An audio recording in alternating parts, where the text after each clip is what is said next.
Good morning and welcome to the Dailyaus. It's Tuesday, the 2nd of June. I'm Emma Gillespie. I'm Billi FitzSimons. The HECS debt of around 3 million Australians went up by 2.8% this week, and it's a system that's undergone plenty of change in recent years. Despite that, one question remains the same. Why do debts go up on the 1st of June, and is the system doing what it's supposed to do? On the 1st of June, their total HECS debt will increase by over $1 billion. Compulsory repayments that they have made in the last 12 months will not be counted towards their debt before their HECS debts go up yet again. Today, we are going to explain the changes the government has already made, what just happened to your HECS debt, and why the timing of this annual increase is still being debated. But first, we're going to hear a quick word from Abigail in the TDA team. Hi there, I'm Abigail, or Av for short. I'm TDA's video producer, which means I do a lot of the jazzy video edits that you see on Instagram and TikTok. But from time to time, I'll be on camera reporting on the latest stories in science, thanks to my background in medical science. TDA is always trying to grow and grow, so I just have one tiny request. We need you to hit follow or subscribe wherever you're listening or watching this podcast. If you're listening on Spotify or Apple, just go to our podcast show page and the button will be there at the top. And if you're watching on YouTube, press subscribe. And thank you for being a part of the TDA community. I want to go back to the basics, and I want to start with a question that even though we have reported on HECS so many times throughout the years at the Dailyaus, still trips me up. Is it help loans or is it HECS? And what is the difference? It's actually HECS Help Loans. That's the official title. For some reason, I'm just never going to get on board with calling it that. I think it's like inflation. Like inflation is the cash price index, the CPI, but we never call it CPI. We call it inflation. Yes. So HECS debt is a kind of commonplace or colloquial term for HECS Help Loan, but I'll keep calling it HECS debt for the purposes of this podcast. Perfect. But what we're talking about is a higher education contribution scheme loan. That's what HECS stands for. Under the government's higher education loan program, that is what HELP stands for. Now, uni students in Australia have the option basically to either pay upfront for their studies or apply for a HECS loan under the HELP scheme. A little bit of a history lesson. In 1974 to 1989, degrees were free. That was great for the students at the time, including our Prime Minister, Anthony Albanese. Many of our parents, but it was argued that created an unfair burden on taxpayers. So from 1989, the Hawke government rolled out HECS, and that basically means that students borrow money from the government to pay for their studies, and their individual repayments depend on their income. So the current threshold there is $67,000. That means if you earn above $67K annually, that triggers you to be required to start paying off your debt. Next year, that increases to $69,000 annually in line with inflation. But basically, in 1989, at the time that this scheme was rolled out, the Education Minister of the day, John Dawkins, said people who benefit from participation in higher education will be required to make a small contribution towards the cost of their study, noting payments would be indexed to keep pace with inflation. So all of that is to say that your HECS Help Loan is your HECS debt. It can include unis. It can also include some approved TAFE and private colleges and institutes. And that word that you just said, index, is the key word today because that is what just came into effect on Monday. The loans were indexed. I remember learning about this for the first time and being confused about the difference between indexation and inflation, and then learning that it was kind of similar, and then it all changed. Yep. Take us through what indexation is. So indexation, as it applies to your HECS, is relevant on the 1st of June every year when your debt is adjusted upward. So your debt gets bigger, essentially. Now, the reason that the indexation figure fluctuates is that money changes in value over time. So, $1 today is worth less than $1 10 years ago. So the government adjusts your debt to keep pace with that. And this year, the indexation figure is 2.8%. Which is much lower than it was in, I think it was in 2023, when it was above 7% from memory. Yep. And that was the highest it had been in decades, maybe ever. I just remember it being such a huge number. And that is kind of when we all became really familiar with indexation because it meant that HECS debts all over the country were going up by thousands of dollars. Yeah, it was massive. And you're absolutely right. It was the biggest single increase since 1990. This was in 2023 when HECS debts increased by 7.1%. due to a period of really high inflation at the time, and that sparked plenty of debate. I think we all became crash course overnight experts in indexation because we were like, what's going on with our HECS debts?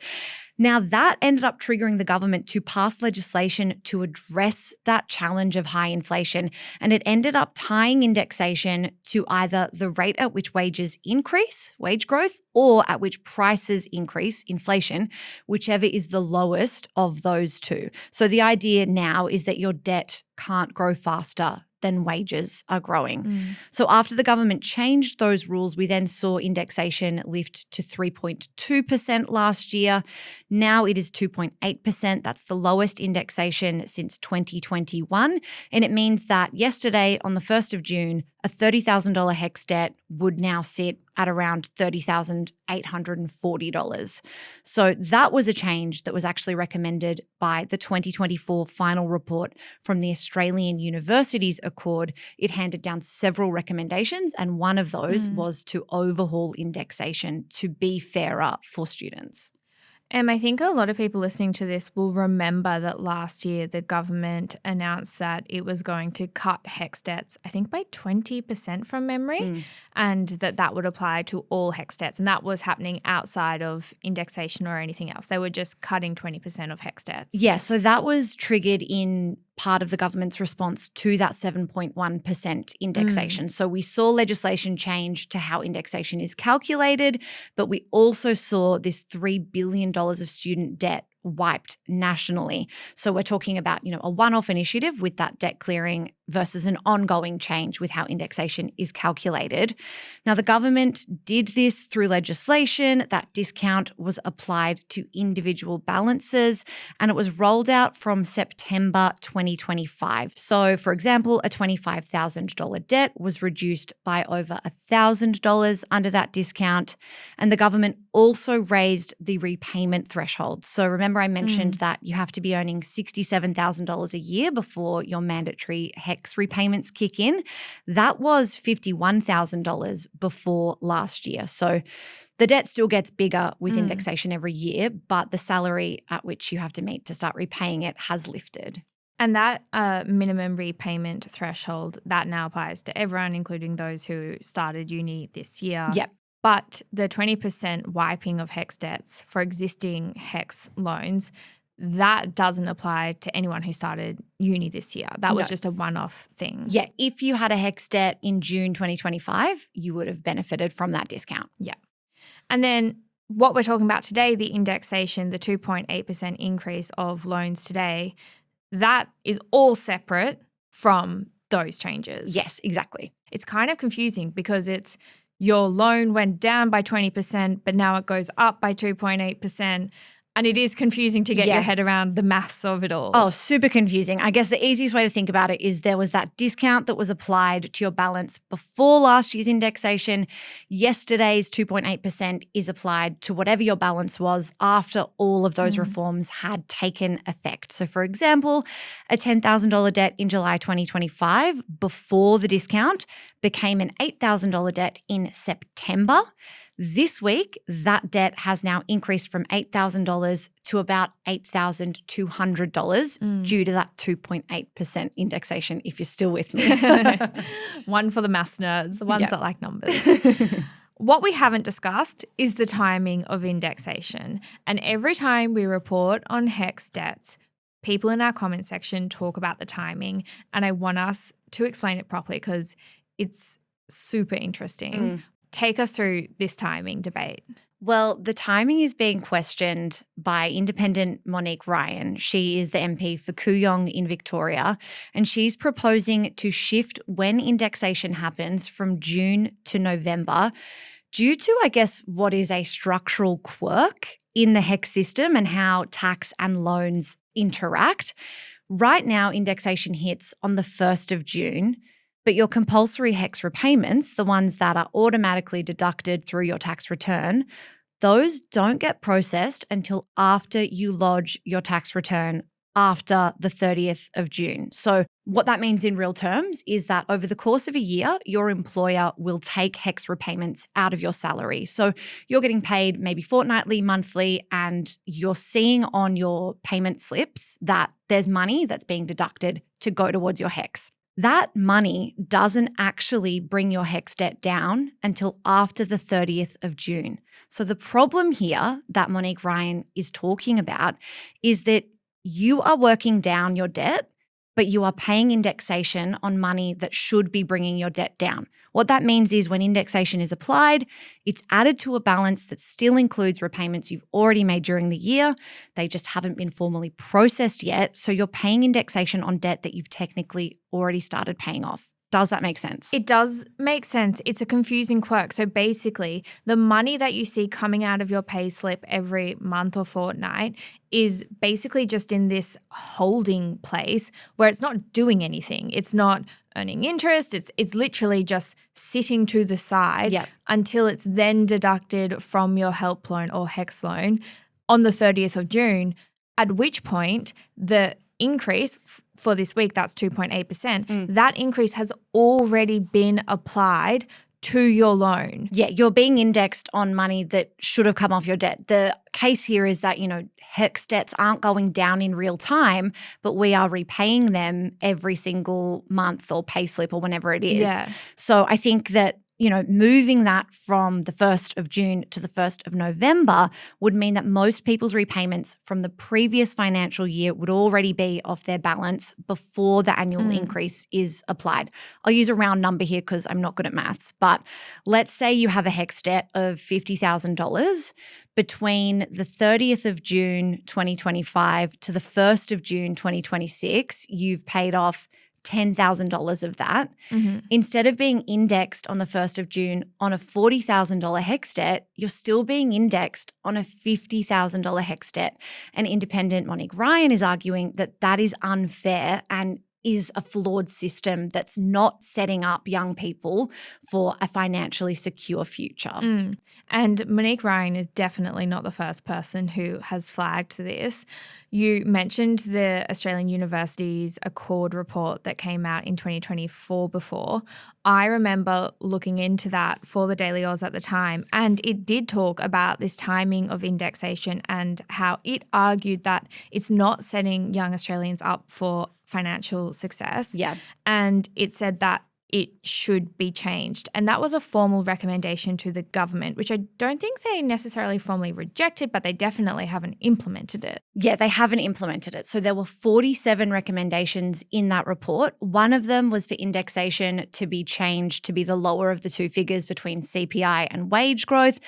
But the short answer in terms of why that shift to the 1st of June date has not been applied, you could argue is about the cost to the budget. So Monique Ryan actually got the Parliamentary Budget Office, which is the independent body that costs policy proposals for MPs, to review her proposal, to look into this idea of how much would it cost to move indexation from the 1st of June to the 1st of November. It found that it would decrease government revenue by around $1 billion in the first year and around $1.2 billion over the next 3 years. So that's a significant chunk of tax revenue that the government would lose from its budget. That is more than I thought it would be. That's a lot of money. It's significant. But Ryan's argument is that ultimately, it would ensure a fairer system. It would take into account repayments already being made during the financial year, and that borrowers shouldn't have their debt growing on money that they've already repaid just because the tax system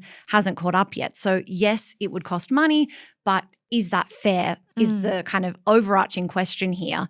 Monique Ryan has also called for a Morrison-era scheme to be scrapped when we're having this HECS conversation, which I found interesting, and that's the Job Ready Graduate Scheme. I don't know if you remember this one, Billi. I don't. But it was rolled out in 2021, and it doubled the cost of many degrees. So The idea was to encourage more students to participate in degrees where there was an employment need, where there was maybe understaffing issues or a lack of interest. So that made, STEM, teaching, nursing degrees significantly cheaper. But at the same time, the fees for humanities, arts, and law degrees soared. So it became much more expensive to study what we studied, media, communications, journalism, for example, because the idea was that there are too many graduate media students, there are not enough media jobs, there are not enough teaching graduates, and there are an overwhelming number of teaching jobs. But what ended up happening is, that numbers didn't significantly shift for those more expensive degrees. And so students just end up getting a bigger debt that takes many, many more years to pay down. I was going to say, I don't know if a lot of people when they start uni are necessarily thinking about the cost of degrees because of HECS, and you kind of don't really, I guess, fully understand the cost that comes with the degrees. Yeah. Does that make sense? I think it makes total sense. And I don't want to, overgeneralize and speak for all 18-year-olds, but I know when I was 18 and I was looking into what degrees I wanted to study, the cost of them didn't matter to me at all because I just thought HECS was this magical thing where I wouldn't have to think about what it cost to go to uni for 10 or 20 years. Making a salary of X $1,000s a year, that's future me's problem. Who cares? Exactly. So, I do think that there is a conversation there about whether or not this has been effective. Ryan called it the worst tertiary education policy this century. She says that every young Australian deserves access to the same affordable education that previous generations, including many current politicians, benefited from. So she's very much, obviously, she's pro the timing of indexation changing. Yeah. What has the government said? Well, the Education Minister, Jason Clare, actually responded to questions directly from Monique Ryan during question time last week. He pointed to that 20% discount from last year as the biggest cut to student debt by any Australian government ever. He said that it's taken a massive weight off the backs of young Australians. And on the point of indexation, I think no one will be surprised to hear that he said the government has already made some, quote, important changes to the way HECS is indexed, and that had many important benefits for young people right across the country. Interestingly, though, he did say he recognises that there is a lot of, quote, unfinished business and there's more work to do. I also reached out to the Shadow Education Minister, Julian Leeser, who said the design of the HECS system is a serious and long-standing issue. So he's with Monique Ryan on that, but he did defend the Coalition's Job Ready grad scheme.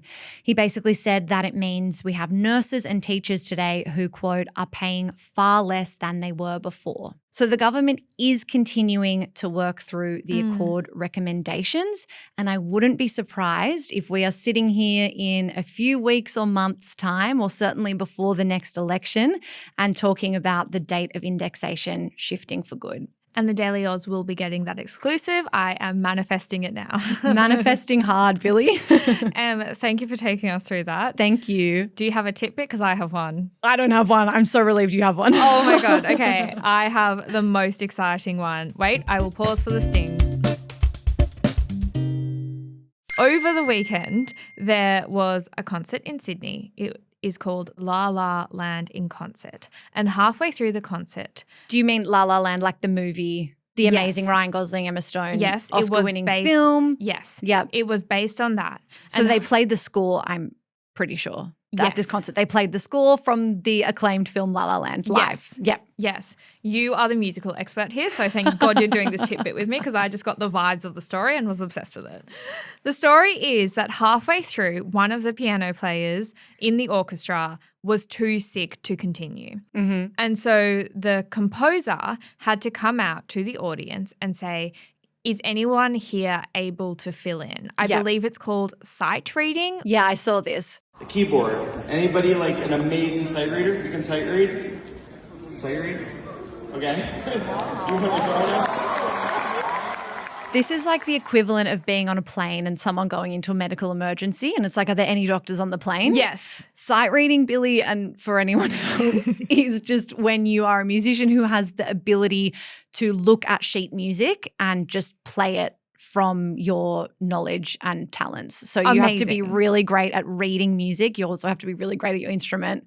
It's like, I don't know what the equivalent in another way to explain it would be. But yeah, here's some sheet music and you go la da da da da and you can play it and you're amazing. Incredible. So much talent. And a 21-year-old Sydney musician by the name of Sterling Nasser put his hand up and said, you know what? I actually can sight read and I can fill in for this piano player despite never having seen the music before. This is incredible. And he sat in with the orchestra and freaking nailed it. This is so, so good. This is my favorite story ever because I just think to have that conversation with yourself before you put your hand up, right? He would have had so much inner dialogue of like, can I do it? Is this crazy? Yeah. I don't know. But if I don't do it, it's going to ruin the show. Yeah. And he said that he had one of his friends by his side who was saying, you have to put your hand up. And I so love he this. did. Now, side note, Belle, who you are familiar with, she is a journalist in the TDA office. Yep. When she pitched this to us, she said, it's my friend. I know him. No! Yes. So he reached out and he sent us some quotes. He said that he thought, I know, it's so good. He said that he thought it would just be a great experience and the chance to play with world-class musicians and a 2-time Oscar-winning conductor. That is the composer, Justin Hurwitz.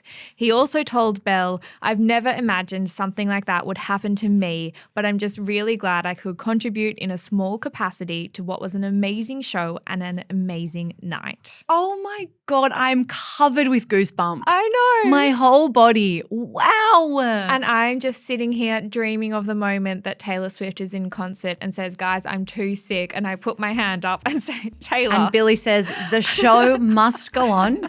It's me, Billi FitzSimons, aspiring singer. who is completely tone deaf, but will put on a show. Tone deaf is a harsh critique of yourself. But accurate, as you know. You are a passionate and enthusiastic singer, and it's a true joy to hear you sing along to any Taylor Swift track. Anyway, Sterling Nasser, it's absolutely incredible. Sterling for Australian of the Year. I know. Yeah. Isn't that, it's the most amazing story and I'm obsessed with it. And that's my tidbit. Great tidbit. The tidbit to end all tidbits. Thank God I didn't have some measly sham of a tidbit to bring to you when you had that. All right, that is where we're going to leave today's podcast. And thank you again for taking us through the deep dive. Thanks, Billi. And thank you so much for listening to this episode of The Dailyaus. We'll be back later today with the evening headlines. But until then, we hope you have a singing good day. Bye.